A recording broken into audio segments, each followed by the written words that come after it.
प्यारे बच्चों, इंग्लिश वाले महेश सर की क्लास में आपका वेलकम है। यदि आपके इंग्लिश के पेपर में फ्रेमिंग क्वेश्चन अथवा टैग क्वेश्चन वाला प्रश्न पूछा जाता है तो ये वीडियो आपके लिए है, क्योंकि इस वीडियो में हम कम से कम समय में इस टॉपिक को कवर करेंगे और प्रयास करेंगे कि सिर्फ ये वीडियो देखने के बाद आपके फुल मार्क्स मिल जाएं। तो देखिए, सबसे पहले तो हम देखते हैं कि ये क्वेश्चन आता कैसे है। ये एकमात्र ऐसा टॉपिक है जिसमें आपको एक आंसर दिया होता है और उस आंसर के लिए आपको प्रश्न बनाना होता है। तो पहली स्लाइड में तो मैंने ये कॉमन ले लिया, यानी ये क्वेश्चन है, ये क्वेश्चन है, ये क्वेश्चन है, ठीक है। ये टैग क्वेश्चन वाला है, ये फ्रेमिंग क्वेश्चन वाले हैं। इसके बाद नेक्स्ट कुछ स्लाइड में हम इसको अलग अलग से कवर करेंगे। सबसे पहले हेल्पिंग वर्ब वाले क्वेश्चन कैसे बनते हैं ये आपको सिखाएंगे। उसके बाद WH वर्ड वाले क्वेश्चन कैसे बनते हैं ये आपको सिखाएंगे। और सबसे लास्ट वाली स्लाइड में टैग क्वेश्चन कैसे बनते हैं ये आपको सिखाएंगे। अब देखिए, इस वीडियो में हम रूल्स की ज्यादा बात नहीं करेंगे, सिर्फ काम की बात करेंगे कि भाई आपके पेपर में नंबर आ जाए, आप इतना सीख जाओ, और इतना आप सीख जाओगे मुझे पूरा भरोसा है। तो देखिए, जैसे yes I am a teacher, हाँ मैं एक टीचर हूं, एक आंसर दिया, एक स्टेटमेंट दिया। अब इसके लिए आपसे क्वेश्चन बनवा रहा है, तो क्वेश्चन बनवाने के लिए यहाँ पे क्वेश्चन लिख देगा और लास्ट में क्वेश्चन मार्क भी लगा दिया, क्योंकि जो प्रश्न होता है उसके अंत में क्वेश्चन मार्क आता ही है। अब ये जो है ना यस नो वाला, देखिए प्रश्न दो प्रकार के होते हैं, एक तो जो हेल्पिंग वर्ब से शुरू हो, एक जो WH वर्ड शुरू हो। तो ऐसे आंसर जो यस अथवा नो से शुरू होते हैं उनके लिए प्रश्न हमेशा हेल्पिंग वर्ब से शुरू होते हैं या हेल्पिंग वर्ब से बनते हैं। तो ध्यान रखना, अगर आपको ऐसा आंसर आए, मतलब ऐसा स्टेटमेंट आए जिसमें यस अथवा नो हो, तो आप पक्का मान लेना कि उसके लिए हेल्पिंग वर्ब से ही क्वेश्चन बनेगा। ऐसे क्वेश्चन बनाने के लिए आपको यस अथवा नो को हटा देना है, क्योंकि यस और नो उत्तर होता है, वो तो आंसर है, उसको हटा देना है। और जो हेल्पिंग वर्ब है ना उससे प्रश्न शुरू होता है। अब आई एम ए टीचर, अब मैंने कहा हेल्पिंग वर्ब से शुरू होता है, तो आपने माना कि यहां पे लिख दिया एम, ठीक है। एम का ए बड़ा लिखना है, क्योंकि किसी भी सेंटेंस का जो फर्स्ट वर्ड है, उसका जो फर्स्ट लेटर है, फर्स्ट अक्षर है ना, वो कैपिटल में लिखा जाता है, स्मॉल में नहीं लिखा जाता। तो एम, अब माना आपने एम लिख दिया। उसके बाद सब्जेक्ट को हेल्पिंग वर्ब से आगे ले जाओ, एम आई अ टीचर, ये माना आपने क्वेश्चन बना दिया। मतलब देखो, क्वेश्चन का सीधा सा लॉजिक है कि जिसका नाम पड़ गया प्रश्न, उसमें हेल्पिंग वर्ब हमेशा सब्जेक्ट से पहले आती है, ठीक है। तो हमने यहाँ पे हेल्पिंग वर्ब सब्जेक्ट से पहले लगा दी, यानी एम को पहले ले आए, आई को बाद में लगा दिया। लेकिन अब ये हो गया रॉन्ग। क्यों? क्योंकि अगर कोई भी चीज इतनी सरल होती ना तो टॉपिक ना होती, हमारे एग्जाम में ना पूछी जाती। तो कुछ ना कुछ पेच हर चीज में फंसे हुए हैं। इसमें थोड़ा सा पेच ये फंसा हुआ है कि देखो, मैंने आपसे कहा कि हाँ मैं एक टीचर हूं, तो सपोज करो आपने पूछा क्या होगा जब मैंने बोला है, मैंने क्या कहा, हाँ मैं एक टीचर हूं, तो आपने क्या पूछा होगा, क्या आप एक टीचर हैं, क्या तुम एक टीचर हो। अब एक बात बताओ यार, मैं तो अपने आप को मैं कहूंगा, लेकिन आप मुझे मैं थोड़ी कहोगे, आप क्या कहोगे, तुम। तो ध्यान रखना, जो आई है ना वो यू में चेंज होता है, बस थोड़ी सी बात है। तो इसके सारे रूल्स मैं आपको आगे बता दूंगा।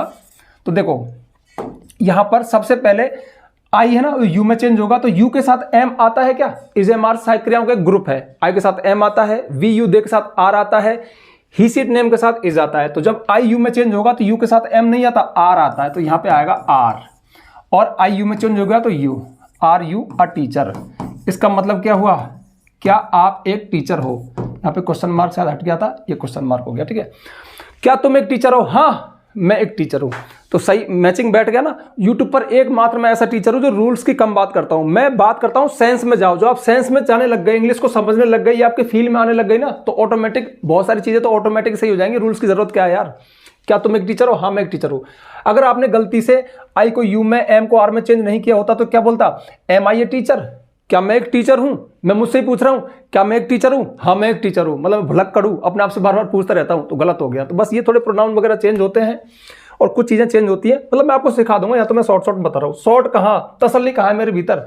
पता क्या सोच के आया था, इन तीनों को तो बिना कुछ टीका टिप, मतलब बिना एक्सप्लेन किए हुए बना दूंगा, फिर नेक्स्ट स्लाइड में इनको बताऊंगा। लेकिन डिटेल यही करने लग गया, बस यही मेरे अंदर कमी है यार, पेशेंस नहीं है। I am going to school, मैं स्कूल जा रहा हूँ, ये हमारा आंसर है। इसके लिए क्वेश्चन बनवा रहा है, तो ये WH वर्ड वाला है। तो WH वर्ड वाले में उस पर्टिकुलर WH वर्ड को देगा।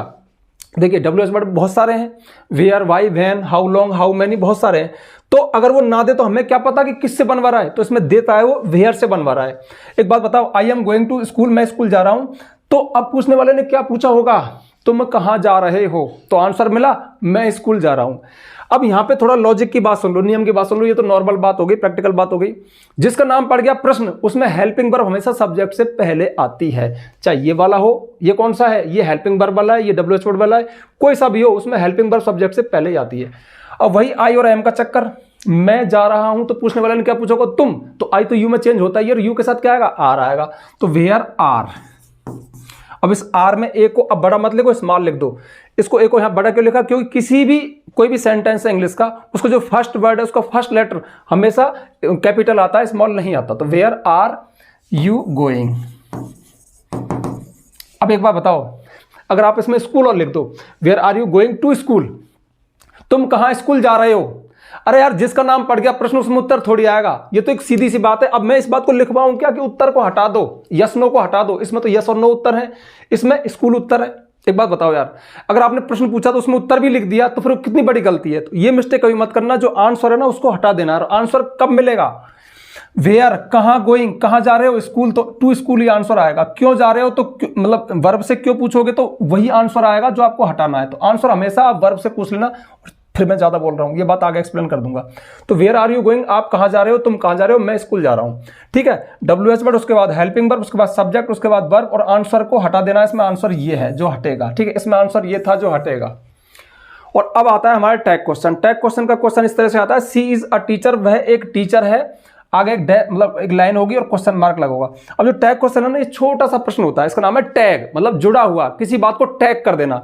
और इनका एक सिंपल सा रूल है कि यदि हमारा स्टेटमेंट, जो कथन है, जो सेंटेंस है, वो पॉजिटिव है यानी अफर्मेटिव यानी सकारात्मक है, तो टैग नकारात्मक बनता है। और ये अगर नेगेटिव है, नकारात्मक है, तो टैग सकारात्मक बनता है। ये बहुत सिंपल सी चीज है, इसको मैं और आगे बता दूंगा, फिलहाल आप यहां पे देख लो। सी इज अ टीचर कैसा सेंटेंस है, पॉजिटिव है, अफर्मेटिव है, तो यहां पे टैग बनेगा वो नेगेटिव। और टैग बनाने के लिए सबसे पहले हम हेल्पिंग वर्ब को उठाते हैं, तो इसको उठाया। उसके बाद में इसमें नॉट नहीं है, मतलब ये अफर्मेटिव है, तो नॉट लगा दो। और नॉट हमेशा संक्षिप्त रूप में लगता है, कॉन्ट्रैक्शन में लगता है, इजंट। और उसके बाद में सब्जेक्ट को उठा के उसके पास रख दो, इजंट सी। तो देखो ये बन गया हमारा tag. She is a teacher, वह एक टीचर है, इजंट सी, क्या वह नहीं है। जो टैग क्वेश्चन है ना, इसमें हम चीजों को दुरुस्त करते हैं और पक्का करते हैं। जैसे मैं कहूं वह सब्जी का ठेला लगाता है, क्या नहीं लगाता। जैसे किसी की बात चल रही है, वह क्रिकेट खेलता है, क्या नहीं खेलता।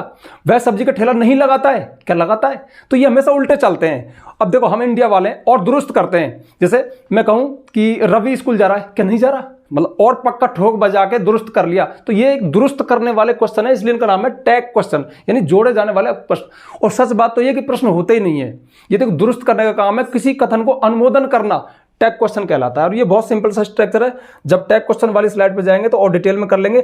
अब देखो, पेच और बारीकी हर चीज में फंसी हुई है, मतलब इन सब में थोड़े थोड़े पेच फंसे हुए हैं। जितना इजी मैंने आपको बताया ना, उतना है नहीं, मतलब डर मत जाना, बहुत ज्यादा टफ नहीं है, पर थोड़े थोड़े पेच है, वो खोल देंगे, ठीक है। तो अब बढ़ते हैं आगे नेक्स्ट स्लाइड पे। सबसे पहले हम देखेंगे ये वाले क्वेश्चन, मतलब वो हेल्पिंग वर्ब वाले क्वेश्चन, फिर देखेंगे हम WH वर्ड वाले क्वेश्चन, फिर देखेंगे हम टैग क्वेश्चन। तो अगली स्लाइड पे चलते हैं।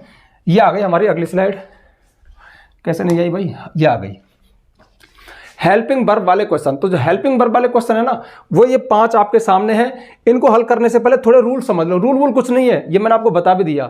देखो, यदि आई और वी आए, जो आंसर है उसमें आई और वी आए, तो वो यू में चेंज होता है, ठीक है। आई भी और वी भी यू में चेंज होता है। अगर माई और अवर आए तो वो योवर में चेंज होता है। मी अथवा अस आए तो वो यू में चेंज होता है। ये फर्स्ट पर्सन है और ये वाले सेकंड पर्सन है, तो हम कह सकते हैं कि फर्स्ट पर्सन सेकंड पर्सन में चेंज होते हैं। और अगर सेकंड पर्सन आ जाए, मैंने दोबारा से लिखा नहीं, तो उल्टा होता है। अगर यू आया तो वो आई अथवा वी में चेंज होगा, योर आया तो माई अथवा अवर में चेंज होगा, यू आया तो मी अथवा अस में चेंज होगा। ऐसा क्यों होता है, अभी मैंने आपको सिद्ध करके बता दिया कि मैं अपने आप को मैं बोलूंगा, लेकिन तुम मुझे मैं थोड़ी बोलोगे, तुम मुझे तुम बोलोगे। इस तरह से इसलिए चेंज होते हैं। इसके अलावा एक सबसे खास बात और, चलो इस बात को तो मैं एग्जाम्पल में ही बताऊंगा आपको, तभी मजा आएगा। देखो, yes I can help you, हाँ मैं तुम्हारी मदद कर सकता हूं। सबसे मेन बात कि प्रश्न बनाते समय आंसर हटाया जाता है। और जो हेल्पिंग वर्ब वाले क्वेश्चन है ना, इनमें आंसर होता है यस, नो अथवा नॉट। तो आप लिख भी सकते हो वीडियो को पॉज करके कि इनसे प्रश्न बनाते समय, हेल्पिंग वर्ब वाले प्रश्न बनाते समय यस, नो अथवा नॉट को हटा देते हैं। यस वाले में तो केवल यस हटेगा, नो वाले में नो और नॉट दोनों हटेंगे, ठीक है। तो इसमें यस को तो हटा दो, ये तो आंसर है गया। उसके बाद में कैन हेल्पिंग वर्ब इधर आया, आई किस में चेंज होगा, यू में। कैन यू हेल्प, अब देखो यू आ गया, ठीक है। तो क्या यू को हम आई में चेंज करें, नहीं। इस बात का हमेशा ध्यान रखना, अगर यू शुरू में आए तो ये फर्स्ट फॉर्म वाला है, यानी सब्जेक्टिव फॉर्म है, तो वो आई में चेंज होगा। अगर यू सेंटेंस के बीच में आए, अंत में आए, तो वो मी अथवा अस में चेंज होगा। तो कैन यू हेल्प मी। अब मी और अस का क्या चक्कर है, ये सिंगुलर और प्लूरल का चक्कर है। अब देखो, can I can help you, मैं तुम्हारी मदद कर सकता हूँ। कैन यू हेल्प मी, क्या तुम मेरी मदद कर सकते हो।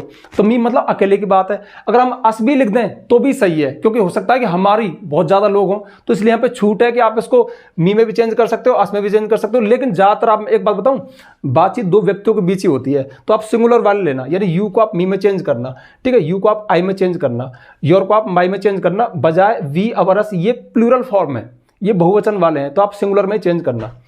चलो ये हो गया, कैन यू हेल्प मी। अगला है no I am not a teacher, नहीं मैं एक टीचर नहीं हूं। तो देखो इसमें आंसर क्या है, एक तो नो है और एक नॉट, नहीं मैं एक टीचर नहीं हूं। तो फिर क्वेश्चन बना दो, एम इधर आएगा, लेकिन एम तो चेंज होगा क्योंकि आई भी चेंज होने वाला, आई यू में चेंज होगा, तो यहां पे क्या आएगा आर यू अ टीचर, क्या तुम एक टीचर हो। बस बन गया क्वेश्चन। क्वेश्चन मार्क जरूर लगाना, ध्यान रखना। यस आई लाइक यू, हाँ मैं तुमको पसंद करता हूं, तो इसमें आंसर क्या है, यस इसको हटा दो। अब बचा आई लाइक यू। अब देखिए प्रश्न कोई भी हो हमेशा हेल्पिंग वर्ब से शुरू होता है, तो यहां पे हम हेल्पिंग वर्ब को उठा के लाएं। दिख रही है क्या, दूर दूर तक नहीं दिख रही है। आई सब्जेक्ट है, लाइक मेन वर्ब है, यू ऑब्जेक्ट है, तो इसमें वर्ब नहीं है। तो फिर यहां से एक रूल शुरू हो जाता है, यदि सेंटेंस में कोई भी हेल्पिंग वर्ब ना दी गई हो, दोबारा बोलूं, यदि सेंटेंस में कोई भी हेल्पिंग वर्ब ना दी गई हो तो हमारी हेल्पिंग वर्ब काम आने वाली है डू, डज अथवा डिड। ठीक है, इन तीनों की ये कंडीशन है कि डू को हम कब काम में लेंगे, जब केवल V1 दिया गया हो, वर्ब की फर्स्ट फॉर्म हो, जैसे कि ये है लाइक। अगर V1 वर्ब की फर्स्ट फॉर्म में एस और एस लगा हो, जुड़ा हो, तो हम डज को काम में लेते हैं, और V2 यानी वर्ब की सेकंड फॉर्म हो तो हम डिड को काम में लेते हैं। अच्छा ये तो हो गई थोड़ी सी रूल की बात। इसको ग्रामर से बताऊं थोड़ा सा आपको। ये डू और डज प्रेजेंट इंडिफरेंट टेंस की हेल्पिंग वर्ब है, डिड पास्ट इंडिफरेंट टेंस की हेल्पिंग वर्ब है। और आपको पता होगा अगर आपने टेंस पढ़े हैं तो 12 टेंस में से 2 ही टेंस ऐसे हैं, प्रेजेंट इंडेफिनिट और पास्ट इंडेफिनिट, जिनके अफर्मेटिव सेंटेंस में कोई हेल्पिंग वर्ब नहीं आती। लेकिन जब सेंटेंस नेगेटिव हो या इंट्रोगेटिव हो तो प्रेजेंट इंडेफिनिट में डू डज आती है और पास्ट इंडेफिनिट में डिड आती है। इसलिए थोड़ा सा चक्कर है। अब मैंने इसको आपको रूल से भी बता दिया, पीछे से बता दिया थ्योरेटिकल के ऐसा क्यों होता है। तो हाँ मैं तुमको पसंद करता हूं, तो इसमें वर्ब की फर्स्ट फॉर्म दी है तो डू को ले आए, तो यहां पे आ गया डू। आई को यू में चेंज करते हैं, डू यू लाइक, वर्ब तो आएगी लाइक। अब ये वाला यू किस में चेंज होगा, मी में चेंज होगा, बस हो गया। यस यू टॉट मी, हाँ तुमने मुझे पढ़ाया था, हाँ आपने मुझको पढ़ाया था। ठीक है, बहुत सिंपल है, इसमें यस तो आंसर, इसको हटा दो। अब यू टॉट मी, देखो टीच टॉट टॉट, वर्ब की सेकंड फॉर्म आ रही है। अब वर्ब की सेकंड फॉर्म में हेल्पिंग वर्ब तो नहीं है ना, तो V2 होने पर क्या लगाते हैं, डिड है, क्योंकि ये पास्ट इंडेफिनिट का अफर्मेटिव सेंटेंस है, इसका इंट्रोगेटिव बनेगा तो हेल्पिंग वर्ब डिड आएगी, तो यहां पे हेल्पिंग वर्ब आएगी डिड। अब देखो यू टॉट मी, यू भी चेंज होगा, मतलब ये वाले तो इनमें चेंज होंगे, ये वाले इनमें चेंज होंगे। तो आपने मुझको पढ़ाया था, मैं कह रहा हूं तुम, तो फिर वो क्या बोलेगा, मैं, इसलिए यू किस में चेंज होगा, आई में। और जैसा कि मैंने बताया था कि यू को आप आई में चेंज करो। ठीक है, अच्छा एक बात बताओ, इस यू को तो मी में चेंज किया था, लेकिन इस यू को आई में चेंज क्यों किया। जैसा मैंने बताया कि यू अगर शुरू में आए, यू सेंटेंस के शुरू में आए तो आई अथवा वी, मोस्ट ऑफ आई की मैं छूट दे रहा हूं, आई में। अगर सेंटेंस के बीच में आया, जैसे कि लास्ट में आया, बीच में जैसे कि ये आया था, तो फिर मी में चेंज होता है, मतलब ये वाली फॉर्म है। ठीक है, ये ऑब्जेक्टिव फॉर्म है, सब्जेक्टिव फॉर्म है, सब्जेक्ट हमेशा शुरू में आता है, ऑब्जेक्ट वर्ब के बाद आता है या लास्ट में आता है। बस छोटी सी बात थी। तो डिड आई। अब एक खास नियम, ग्रामर का पक्का नियम, और बताऊं एक्सपीरियंस है, एग्जाम में ऐसा ही आता है ज्यादातर सेकंड फॉर्म वाला, और उसमें आप एक गलती कर सकते हो, डिड के साथ हमेशा वर्ब की फर्स्ट फॉर्म आती है। और आपको एक और रूल बताऊं, जल्दी से वीडियो को पॉज करके लिख दो, डू डज डिड के साथ, तीनों के साथ हमेशा मेन वर्ब की फर्स्ट फॉर्म ही आती है। डू डज डिड तीनों के साथ हमेशा मेन वर्ब की फर्स्ट फॉर्म आती है। तो यहां पे डिड लगा दिया तो फर्स्ट फॉर्म क्या आएगी, टीच, डिड आई टीच। और मी को किस में चेंज करेंगे, यू में। ठीक है, मी को किस में चेंज करेंगे, यू में। ठीक है, तो डिड आई टीच यू। अब इसको पढ़ के देख लेते हैं ना। हाँ तुमने मुझे पढ़ाया था, तो पूछने वाले ने क्या पूछा, डिड आई टीच यू, क्या मैंने तुमको पढ़ाया था, हाँ तुमने मुझे पढ़ाया था। और को भी देख लो, हाँ मैं तुम्हारी मदद कर सकता हूं, तो क्या तुम मेरी मदद कर सकते हो, हाँ मैं कर सकता हूं। No I am not a teacher, नहीं मैं एक टीचर नहीं हूं। तो आर यू ए टीचर, क्या तुम एक टीचर हो, नहीं मैं नहीं हूं। और होता तो हाँ मैं टीचर हूं। यस आई लाइक यू, हाँ मैं तुमको पसंद करता हूं। तो पूछने वाले ने क्या पूछा, डू यू लाइक मी, क्या आप मुझे पसंद करते हैं, क्या तुम मुझे पसंद करते हो, हाँ मैं पसंद करता हूं। यस यू टॉट मी, हाँ तुमने मुझे पढ़ाया था। तो क्या पूछा, डिड आई टीच यू, क्या मैंने तुमको पढ़ाया था, हाँ पढ़ाया था। और लास्ट है yes my father goes to temple, हाँ मेरा पिता मंदिर जाता है। तो आंसर क्या है, यस। अब देखो इसमें भी हेल्पिंग वर्ब नहीं है, गोज एस लग रहा है, तो एस होने पर क्या लगाएंगे, डज। तो हेल्पिंग वर्ब ले आए हम डज। अब माई फादर में माई को किस में चेंज करेंगे, योर में, तो डज योर फादर। अरे यार वो तो कह रहा है मेरा पिता, पूछने वाला क्या कहेगा, तुम्हारा पिता, तो सिंपल सी बात है, माई योर में चेंज हो जाएगा, तो डज योर फादर। अब खास बात, यहाँ पे गोज है तो क्या गोज लिख दूं, नहीं, डू डज डिड के साथ हमेशा वर्ब की फर्स्ट फॉर्म आती है, इस बात को मत भूलना, और ये गलती करवा देगा तुम्हारी। डज योर फादर गो, देखो ये आ गया गो, ये आ गया टीच वर्ब की, ये आ गया लाइक, ये तो डू वाला एग्जाम्पल है, ये डिड वाला है, डज वाला, तीनों में यहाँ पे लाइक फर्स्ट फॉर्म है, टीच फर्स्ट फॉर्म है, गो फर्स्ट फॉर्म है, तो does your father go to temple. बस ये हो गए भाई आपके हेल्पिंग वर्ब वाले क्वेश्चन। और एक सबसे खास बात, हमने फ्रेमिंग क्वेश्चन को पूरा भी कर दिया। पता है क्या, सारे पेज तो इसी स्लाइड में खुल गए। अब उसमें सिर्फ WH वर्ड है ना, वो कोई बड़ी तोप नहीं है। वैसे तो WH वर्ड वाले क्वेश्चन ज्यादा बोलचाल में वही काम आते हैं, हैवी से लगते हैं, लेकिन हैवी नहीं।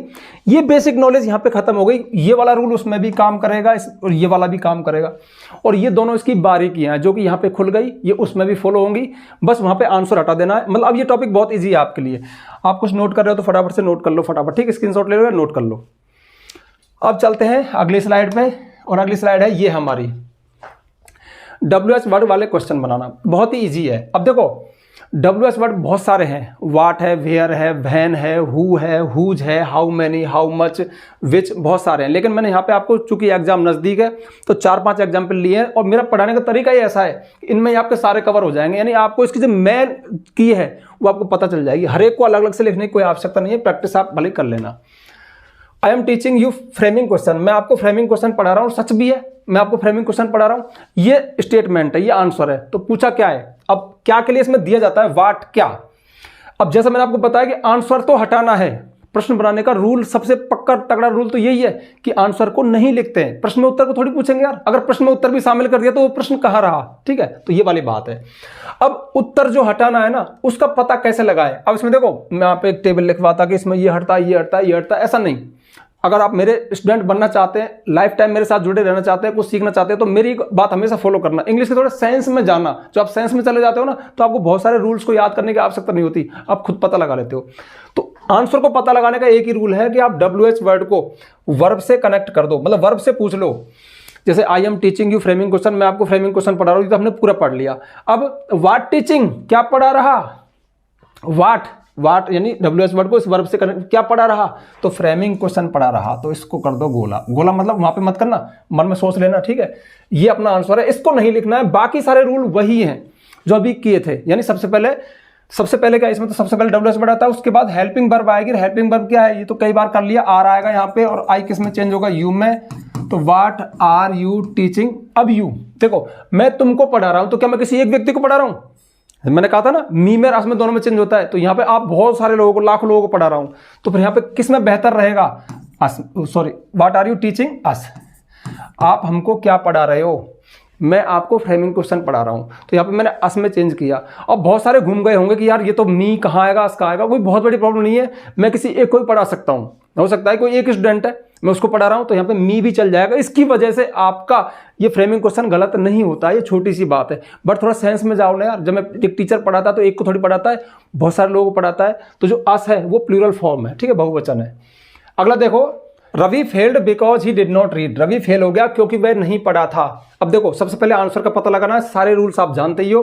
तो वाई फेल्ड, क्यों फेल हो गया, क्योंकि नहीं पढ़ा था, ये है इसमें उत्तर, मतलब रीजन, कारण ये है, तो वाई। अब देखो, और रूल सारे वही काम आएंगे। क्या हेल्पिंग वर्ब है, नहीं है, नहीं है तो फिर डू डज डिड तीनों की याद आ जाए, लेकिन फेल्ड वर्ब की सेकंड फॉर्म है तो किसकी याद आए, डिड की, तो वाई डिड। इस बात का हमेशा ध्यान रखना कि WH वर्ड के बाद हेल्पिंग वर्ब आएगी, WH वर्ड के बाद हेल्पिंग वर्ब आएगी। तुम जो गलती करोगे, क्या कर सकते हो, तुम भग के जल्दी से यहाँ पे सब्जेक्ट को लिखने की कोशिश करोगे और आपका फ्रेमिंग क्वेश्चन गलत हो जाएगा, क्योंकि जिसका नाम पड़ गया प्रश्न, उसमें हेल्पिंग वर्ब हमेशा सब्जेक्ट से पहले आती है। क्या मैं पागल हो गया हूँ इस बात को बार बार बोल रहा हूँ, ये मेरा एक्सपीरियंस बोल रहा है कि हम बहुत गला फाड़ के चिल्ला के पढ़ाते हैं बच्चों को, और बच्चे वहाँ पे झट से WH वर्ड के बाद वो सब्जेक्ट को रखते हैं और उनका गलत हो जाता है, ठीक है। तो वाई डिड, अब यहाँ पे कौन आएगा, रवि, वाई डिड रवि। अब डिड के साथ हमेशा वर्ब की फर्स्ट फॉर्म फेल आएगी, why did Ravi fail. Ravi fail क्यों हो गया था, रवि फेल हो गया था क्योंकि वह नहीं पढ़ा था। I go to school at 10 AM, मैं 10 बजे स्कूल जाता हूँ। कब जाता हूँ, इसको कनेक्ट किया तो क्या उत्तर आया, 10 बजे, ये आंसर है, इसको नहीं लिखना है, शेष नियम वही है। क्या आएगा, ये WH वर्ड के बाद हेल्पिंग वर्ब, आई गो फर्स्ट फॉर्म है तो फिर डू आएगी, वैन डू, आई को यू में चेंज करो, when do you go to school, तुम स्कूल कब जाते हो, क्वेश्चन मार्क जरूर लगाना है। आई हैव टू सन्स, मेरे 2 बेटे हैं, 2 लड़के हैं, ठीक है। तो हाउ मैनी कितने हैं, 2 हैं। अब ध्यान रखना 3 WH वर्ड ऐसे हैं, इनके साथ थोड़ा अलग रूल है। एक तो हुज है, एक हाउ मैनी है और एक हाउ मच है। इनके साथ जब हम प्रश्न बनाते हैं ना तो एक नाउन इनके जस्ट बाद में आएगा, फिर हेल्पिंग वर्ब आएगी। तो हाउ मैनी कितने, क्या 2। अब 2 क्या चीजें, बेटे, तो यहां पे हाउ मैनी सन्स पहले आएगा, हाउ मैनी सन्स, ठीक है। उसके बाद में यहां पे हेल्पिंग वर्ब आएगी। अब हेल्पिंग वर्ब दे रखी है, क्या दे रखी है, सब है नहीं। ध्यान रखना यहां पर हैव मेन वर्ब है, और जब हैव मेन वर्ब हो ना तो इनके साथ helping verb do does he काम में आती है। ये प्रेजेंट इंडेफिनिट टेंस है, मैं 2 बेटे रखता हूं। तो how many sons do you have, तुम कितने बेटे रखते हो, तुम्हारे कितने बेटे हैं। तो आई हैव 2 सन्स, मेरे 2 बेटे हैं। महेश सर टीचर्स अस इंग्लिश, महेश सर हमें इंग्लिश पढ़ाते हैं। तो हु कौन पढ़ाता है, तो हु टीच कौन पढ़ाता है, महेश सर। तो महेश सर इसमें कौन हो गया, आंसर हो गया, इसको हटा दो। और हु वाले में तो सब्जेक्ट ही आंसर होता है, सब्जेक्ट को ही हटा जाता है। और इसमें एक छूट और है, हु वाले में एक छूट है, इस बात को आप नोट कर लेना। इसमें अगर हेल्पिंग वर्ब ना हो तो मत लगाओ, कोई आवश्यकता नहीं है तो लगा दो, मतलब जो सेंटेंस में दे रखी है तो काम में ले लो, नहीं दे रखी है तो कोई बात नहीं, वर्ब ही लिख दो भले इसमें। हु टीचेज,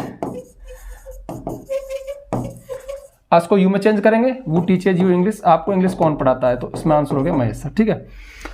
अब इसमें हम हेल्पिंग वर्ब इसलिए नहीं लगाते क्योंकि हु वाले में सब्जेक्ट ही गायब है। जब सब्जेक्ट ही गायब है तो फिर इसलिए इसमें हेल्पिंग वर्ब नहीं लगाते। हु टीचेज यू इंग्लिश अगर होता, Mahesh sir is teaching us English, Mahesh sir हमको इंग्लिश पढ़ा रहे हैं, इज हेल्पिंग वर्ब है, तो who is teaching you English, तुम्हें इंग्लिश कौन पढ़ा रहा है, वो आ जाती। नहीं है तो कोई खास बात नहीं है, ठीक है। तो ये हो गए आपके WH वर्ड वाले क्वेश्चन। मैं समझता हूं कि आपको इसी से समझ में आ गया होगा। मतलब आपको देखो मेन चीज उत्तर निकालना आना चाहिए, उसका तरीका मैंने बता दिया। और सारे नियम वही है, हेल्पिंग वर्ब है तो सब्जेक्ट से पहले आती है, नहीं है तो डू डज आती है। और आई माई मी किस तरह से चेंज होते हैं मैंने आपको बता दिया, ठीक है। आप चाहो तो उसको नोट कर लो। अब लास्ट टैग क्वेश्चन और बता देता हूं। चलो अब बढ़ते हैं टैग क्वेश्चन पे। यह है अपनी लास्ट स्लाइड। टैग क्वेश्चन मैंने बता दिया कि किसी भी कथन स्टेटमेंट के अंत में जोड़ा जाने वाला एक छोटा सा प्रश्न होता है, लेकिन प्रश्न नहीं होता, एक अनुमोदन होता है, हम दुरुस्त करते हैं बात को।